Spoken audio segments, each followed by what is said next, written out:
en mesure, et je pense que c'est à ça que servait cette triennale, de fédérer les points de vue, y compris les institutions qui ont participé pour le compte du MINDU, pour le compte de la MAEFI. On est d'accord, il y a un concept, il faut faire quelque chose. Et la première des choses à faire, c'est d'élaborer une vision de la ville qui soit le socle sur justement lequel reposera la nouvelle politique de la ville, la nouvelle stratégie urbaine en chantier et autour évidemment de cette politique de la ville consensuellement bâtie, qu'on essaie de faire en sorte que le droit à la ville précède les investissements. Que ce soit les investissements individuels qui développent les bidonvilles, ceux des pauvres, qui posent plutôt problème. Que ce soit les investissements de l'État qui construisent certains buildings destinés à certaines catégories, qui ont plus de facilité à les acquérir, que ce soit les investissements du secteur privé, qui évidemment contribuent aussi à structurer les bidonvilles d'une façon ou d'une autre, en créant par exemple par les phénomènes d'accaparement, des incapacités à venir, en termes par exemple d'aménagement, de planification, de programmation, des investissements qui peuvent donner du sens à la ville.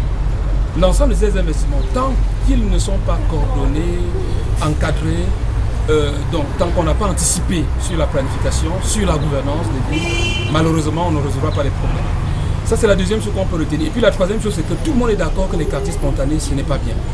Mais là où on ne s'entend pas, c'est sur quelle méthode. Jusqu'à présent, la méthode qu'on nous a semblé afficher le plus souvent, c'était la rénovation. Mais je crois que de plus en plus, on est d'accord que la rénovation, ça crée les injustices. Et que ce qui marche, c'est la restructuration concertée. Nous pensons qu'un quartier comme Tabalonka aurait pu être restructuré de façon concertée. On aurait pu construire des immeubles en hauteur, on aurait pu loger ces gens là-bas, et on aurait logé d'autres personnes vivant dans les alentours de Ntaba, dans le même site, et en créant de l'espace pour développer des villes nouvelles au cœur de la ville, et non pas aller à Oulembe, construire une ville nouvelle quand le centre urbain lui-même ressemble plutôt, on va dire, à un gros taudis. Donc voilà, en termes de recommandations, ce qu'on peut en attendre. Et puis enfin, une coalition. Ça, c'est l'autre résultat de cette édition. La coalition, c'est aujourd'hui le réseau des habitants, mais c'est aussi des organisations caritatives, le Combas Caritas Douala. Ce sont des organisations de défense des droits de l'homme, comme Nouveau Droits de l'Homme, qui ont rejoint cette coalition. Je crois qu'il y en a une centaine qui ont signé l'engagement que désormais le réseau national des habitants n'est plus seul. Même si on parle de 2000 associations de quartier, l'union des faibles, ça ne donne pas la force. On a besoin d'une union transversale, diversifiée, et je crois qu'on est allé vers ça.